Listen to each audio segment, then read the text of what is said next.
जय जय श्री राधे। कर्पूरगौरं करुणावतारं संसारसारं भुजगेन्द्रहारं सदा वसन्तं हृदयारविन्दे भवं भवानी सहितं नमामि। मेरे प्रिय दर्शकों, इस बार सन 2024 में 29 जुलाई का सावन का सोमवार द्वितीय सोमवार है। आप ये जानते हैं कि जब भगवान विष्णु अपने योग निद्रा में चले जाते हैं, देवशयनी एकादशी के बाद इस बार का सोमवार जो आया है सावन महीने का, वो पहला दिन ही सावन महीना सोमवार से शुरू हो रहा है। फिर दूसरा सोमवार पड़ रहा है 29 जुलाई को। आप जानते हैं कि सोमवार भगवान शिव को अति प्रिय है। कहते हैं कि जब समुद्र मंथन किया गया था तो वह दिन सोमवार था, और जब उसमें से हलाहल विष निकला था तो वह दिन भी सोमवार था।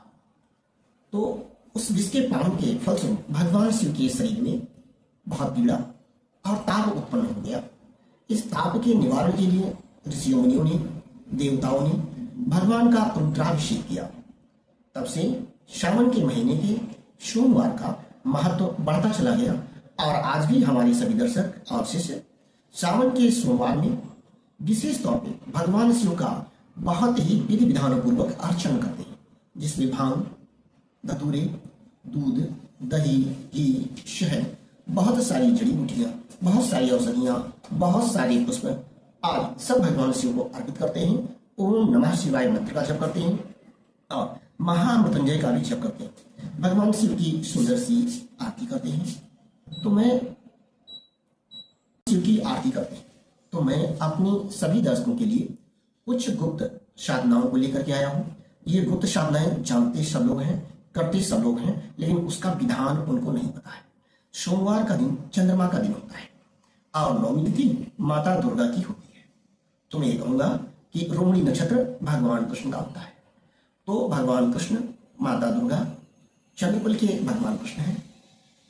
साथ ही साथ भगवान शिव, जिनको सोमवार के दिन अपने ताप से मुक्ति मिली थी, इन सभी को मिला करके जब हम शिव की आराधना प्रातः काल करते हैं या प्रदोष काल में करते हैं, तो मैं ये कहूंगा कि मेरे सभी साधक, शिव के भक्त, शिव का अर्चन करने वाले, आज के दिन मेष और वृष राशि का मेल है। संध्या काल में जब भरणी नक्षत्र, जिसमें शुक्र और मंगल का प्रभाव होता है, राशि भी वृष की, जिसके अधिष्ठ देवता शुक्र हो जाएंगे, मंगल मेष राशि से आगे बढ़ जाएंगे चंद्रमा, तो अब ये ऐश्वर्य के कारक बन जा रहे हैं। और ऐश्वर्य कारक होने से आप कैसे, किस विधान से वह पूजन करें और कौन सी सामग्री आप लेकर के अपने घर आए, जिससे कि भगवान शिव की अपार कृपा हो और आप भी धनवान, आरोग्यवान, विद्या, बुद्धि, पद, प्रतिष्ठा से युक्त हो। आपको भी इन भौतिक सुख सुविधाओं का लाभ मिले, साथ ही आप आध्यात्मिक ज्ञान की तरफ भी बढ़े।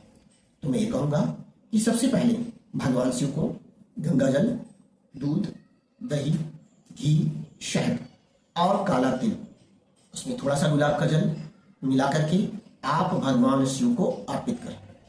अर्पित करने के बाद उन सभी वस्तुओं को आप धो दें, शिवलिंग और अर्घ्य को अच्छी तरीके से साफ कर दें। साफ करने के बाद बेलपत्र, पुष्प शिव ने सुसज्जित कर दें। शिवलिंग के ऊपर कोई सुगंधित सा इत्र, जिसमें चंदन, गुलाब, बेला आदि का इत्र, उन्हें अच्छी तरीके से लगा करके बिल्कुल सुवासित कर दें। और फिर हाथ में एक बेलपत्र और अक्षत लेकर के आप भगवान शिव के सामने भगवान राम का नाम लेकर के ये प्रार्थना करें कि प्रभु, आज हमने जो हमारे पास यथाशक्ति, यथाभक्ति उपलब्ध सामग्री थी, उससे हमने आपका पूजन किया। अब कुछ सामग्रियां यहाँ से मैं लेकर के अपने घर जाऊंगा। इस सावन के दूसरे सोमवार की याद में आपके प्रसाद के स्वरूप, जिससे कि हमारे घर में ऐश्वर्य की प्राप्ति हो, दुख दारिद्रता का नाश हो। तो वो सामग्री कौन सा है?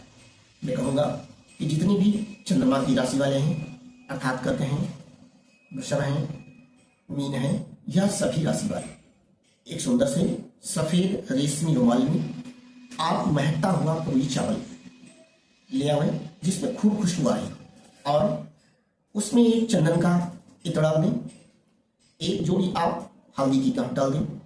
अगर आपके पास कमल का फूल हो तो कमल का फूल डाल दें, कमल का फूल नहीं है तो कमल गट्टा डाल दें। साथ ही साथ थोड़ा सा केसर डाल दें।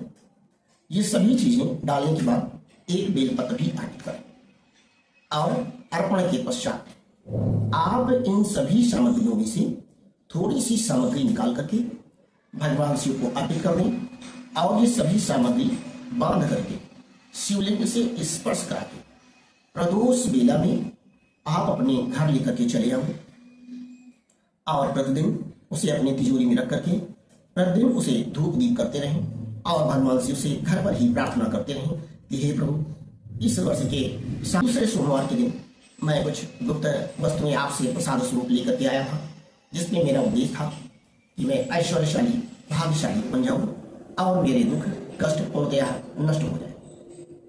इसीलिए प्रतिदिन आपसे प्रार्थना करता हूं।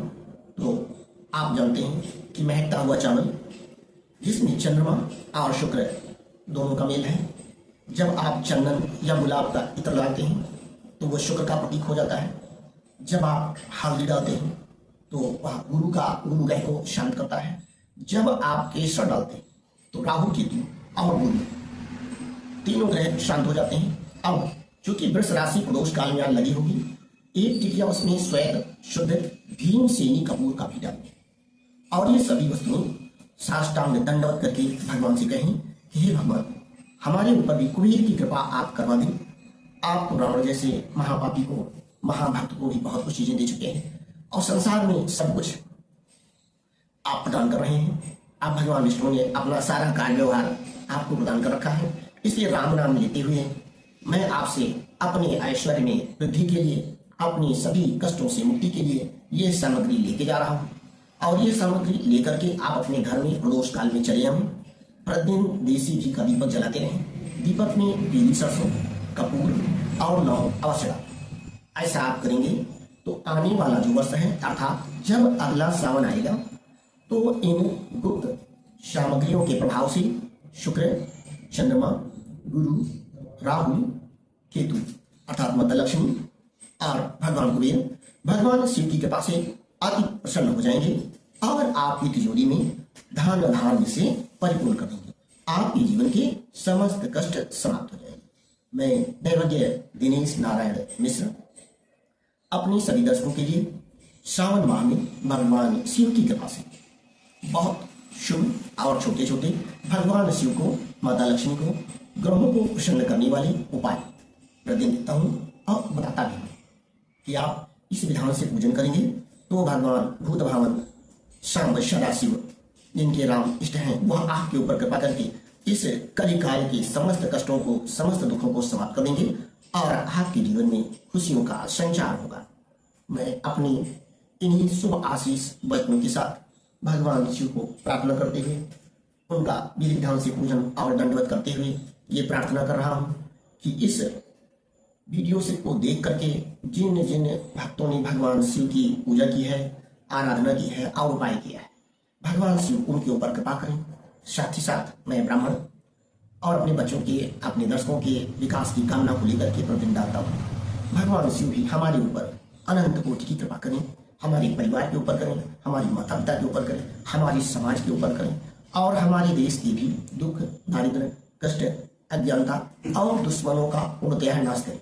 जैसे कि इस संसार में भगवान शिव ने हलाहल विष का पान करके समस्त संसार से विष रूपी तृष्णा का, कष्ट का पूर्णतः निवारण कर दिया था, ऐसे ही भगवान शिव हमारे ऊपर, हमारे देश के ऊपर और हमारे दर्शकों के ऊपर कृपा करें। इन्हीं शुभ आशीष और वचनों के साथ मैं दैवज्ञ दिनेश नारायण मिश्र पुनः आप लोगों से विदा लेता हूँ अगले दिन तक के लिए। तब तक के लिए जय जय श्री राधे।